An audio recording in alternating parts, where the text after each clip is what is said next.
की वंदे वंदे। सबसे पहले मां सरस्वती के शरणों में वंदन करता हुए इस स्वतंत्रता गणतंत्र महोत्सव पे या आजादी के महोत्सव पर मेरे को बोलने का जो अवसर दिया है, विद्यालय की ओर से विद्यालय का तहे दिल से हार्दिक स्वागत करता हूँ। और सुनो, भारत देश आजाद 1977 से 1949 से आज तक 77 साल हो गए हैं। हमने क्या पाया और क्या खोया सुनो। ये देश भारत देश कोई मामूली बातों से नहीं हुआ है।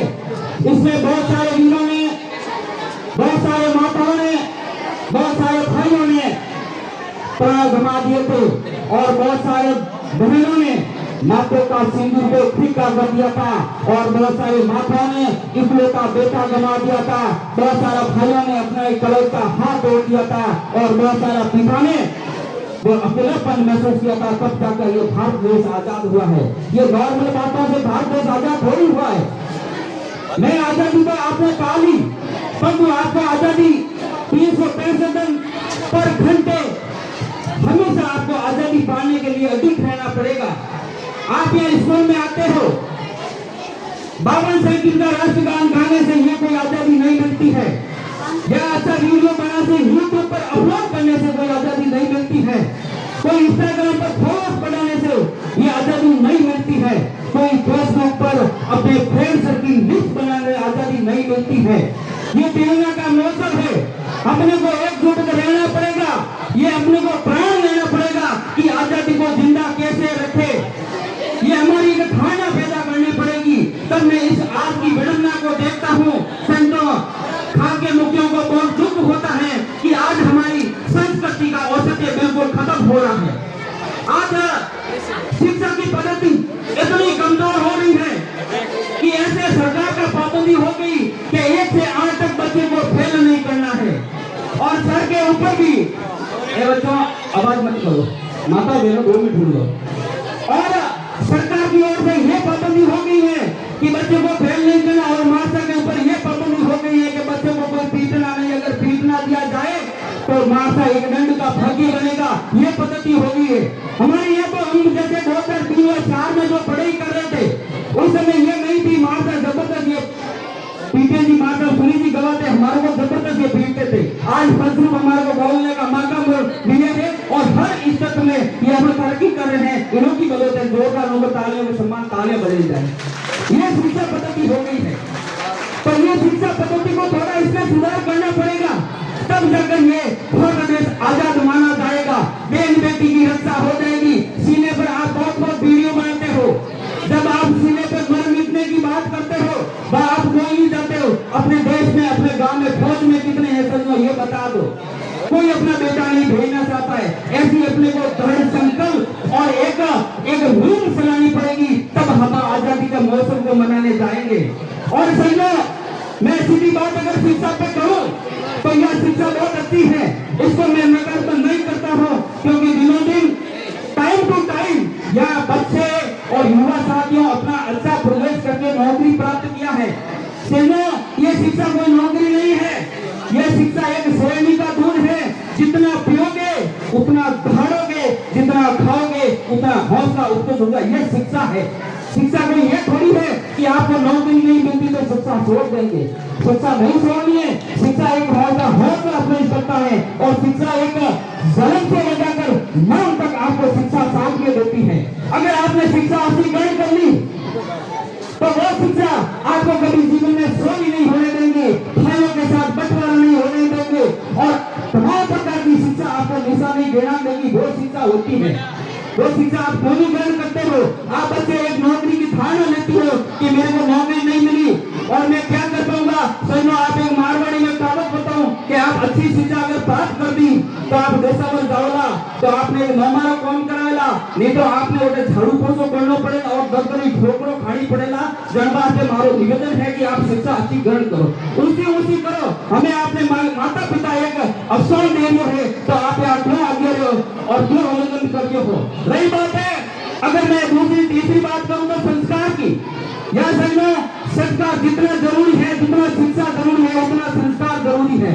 संस्कारियों में हताश हो रहा है, पिता बेटा बाप के सामने बोल रहा है, वो शिष्य गुरु के सामने बोलना है, कहीं कहीं अपने संस्कार की पीढ़ी कमजोर है। आप बच्चे को अच्छे से संस्कार दे दिया, अच्छी जैसी शिक्षा दे दी, अगर उसमें संस्कार कमजोर हो गया तो ये आपकी धन पैसे माया घरों का घरों रह जाएगा, एक दिन हताश हो जाएगा। उसी कारण से अपने बच्चों को संस्कार को एक कहावत है कि एक चार माताओं थी पानी लेवा वास्ते एक घावे बारे, ए बेटो आवाज मत करो, घावे बारे कोई टूटी लगोड़ी थी बटे गया, एक माता है आपा अपने बच्चा रे प्रशंसा कर रही है। पहला बच्ची माँ कह रही है कि मारा बच्चों इंजीनियर बनेगा, दूसरी माँ कह रही है कि मारो बच्चों डॉक्टर बनेगा, और तीसरी माँ कह रही है कि मारो बच्चों एयरपोर्ट बनेगा, और चौथा बच्चों करेगा मारो बच्चों घरे ले संस्कार अच्छा और पढ़ाई कराऊंगा। यूनी टाइम उन्हीं बच्चों ने टाइम में वे आप रोड गुजर लिया है। इंजीनियर बेटो आर्यो है, माता ने हाय हेलो कर जातो रहे, दूसरो बेटो आर्यो है माता जी की ठीक है, और तीसरो बेटो आर्यो है कि माता जी कभी ठीक है वो भी जाते, और चौथा बेटा सजनो ये संस्कार की बात कर रहा हूँ, चौथा बेटा जैसे ही आ रहा है और माता जी को पूछ रहा है कि माता जी आप पानी लेने आप आए मैं आ जाता, अब आप आए तो ठीक है, ये खड़ा मेरे को दो मैं घर पे पहुंचा दो, ये सजनो संस्कार होता है। ये संस्कार आप में कहाँ गए?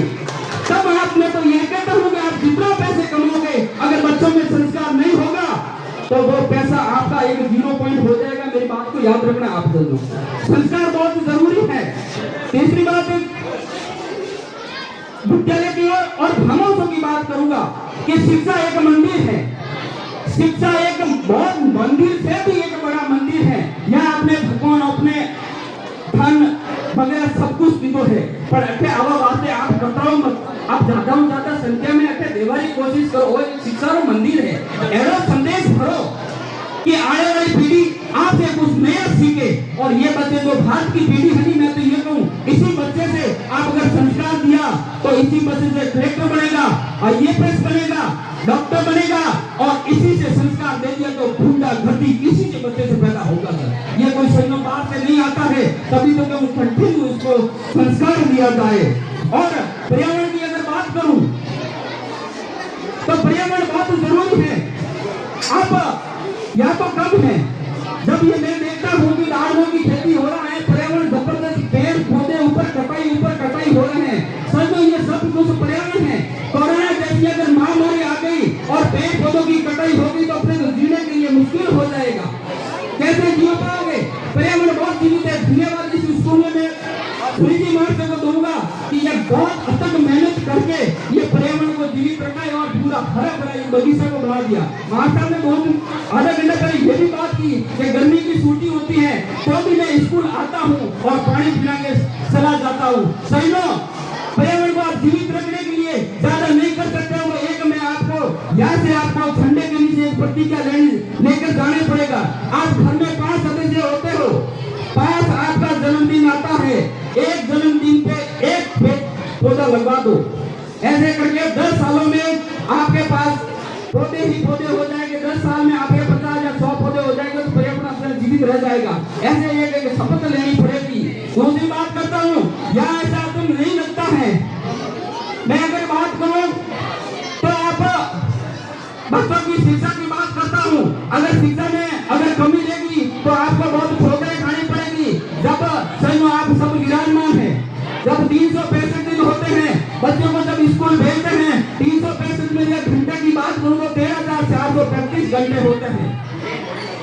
जब आप कई बच्चा आपका फेल होता है तो माँ बाप को डांट लगाते हैं, सर मेरा बच्चा फेल हो गया, आपने वो पढ़ाई नहीं की, वो आपने पढ़ाई नहीं की, वो पढ़ाई नहीं की। आप दुनिया भर के आप जब रिजल्ट प्राप्त होते हैं उस समय करते हो। तो मेरा निवेदन है कि आप 365 दिन कहाँ गए थे? इसको तो यही थी, माँ बाप आते थे, बच्चा रोज पढ़ते थे, आप उसमें संस्कार और पढ़ाई का ध्यान क्यों नहीं दिया? अब बच्चा फेल हो गया तो अब क्या यह चिड़िया छूट गई, खेत अपने पछताने से कुछ नहीं होता है। अब रिजल्ट तो आ गया है, अब अपने पास कुछ नहीं है। क्यों मुकरा चढ़े तो कि मां साहब तो क्योंकि आपके पास 365 दिन होते हैं, 365 दिन बाद घंटों की करूं तो 13,735 घंटे होते हैं। अगर उसमें से अगर मां साहब रखते हैं तो 1300 या 1200 घंटे आपके पास रखता है, उससे ज्यादा तो 18 घंटा आपके पास रखता है। अगर बच्चों को ध्यान नहीं दिया तो मां साहब कैसे ध्यान देगा? या तो 5 घंटे की मसलन ड्यूटी करती और चले गए उनका कर्म कर दिया, ये हो सकता है, ज्यादा नहीं कर सकते हो। और मां साहब को अगर ज्यादा आप फोर्स करोगे, क्योंकि ये गांव की बात है मैं कहूंगा, लेकिन ज्यादा फोर्स करोगे आप ट्रांसफर करवा सकते हैं, उससे ज्यादा कुछ नहीं कर सकते। ये विद्यालय अपना है, अपने को ध्यान देना पड़ेगा। ये बच्चा अपना है और ये पढ़ के गांव का रोशन करेगा, ये अपना है। इसी के वाणी के साथ मैंने अगर आपको कोई बुरा शब्द लगा है तो उसको माफी चाहता हूँ। अगर इस वाणी में मेरे को आपको अच्छा लगा है तो हृदय गम कीजिए और इस वाणी को मैं यहीं विराम देता हूँ। जय हिंद, जय भारत, वंदे